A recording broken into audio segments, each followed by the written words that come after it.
who is this Robbie Starbuck guy, and why is he so influential? Like, why are all these companies being influenced by him? Do you know who this guy is?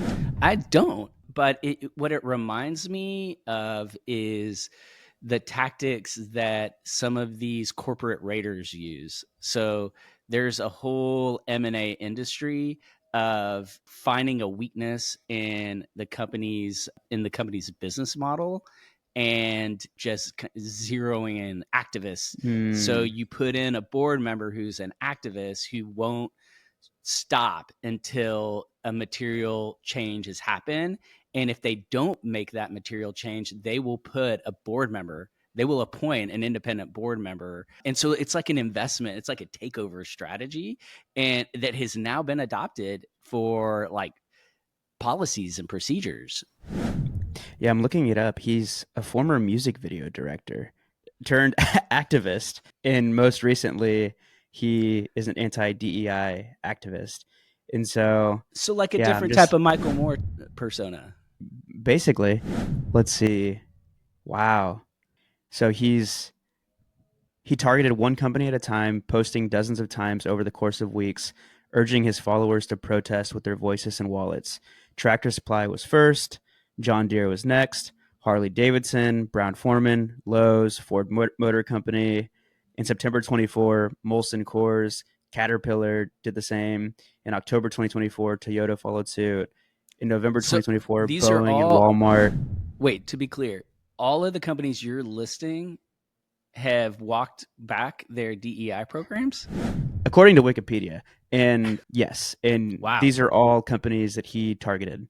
And it sounds exactly like what you're describing. I don't know if he was a board member on any of these companies, but yeah, the most recent were McDonald's and Walmart, I guess.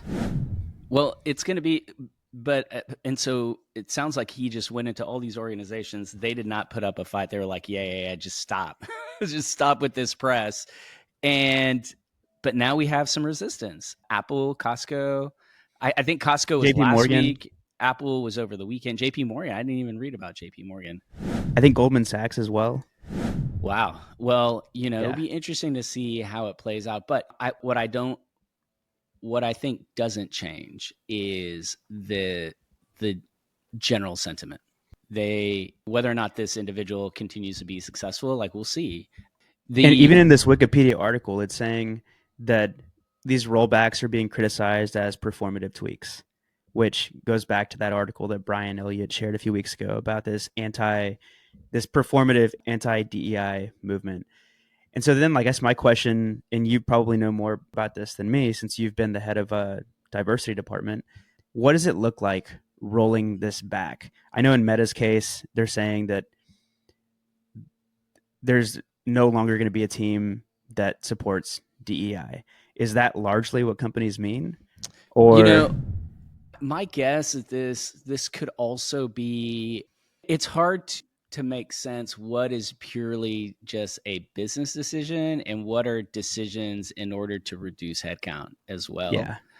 People are saying layoffs are happening for certain reasons, and it's like, but then we also know that these companies are trying to reduce headcount to pursue the AI dream. So it's hard to say, but here's what I'm guessing is that a lot of these companies the work is still being done. It's just not being done by a 200, $300,000 a year salaried person. It's being done in the form of a chief diversity officer or chief DEI officer. It's being done by a senior HRBP who, has other responsibilities, but they're like the diversity specialist on the team.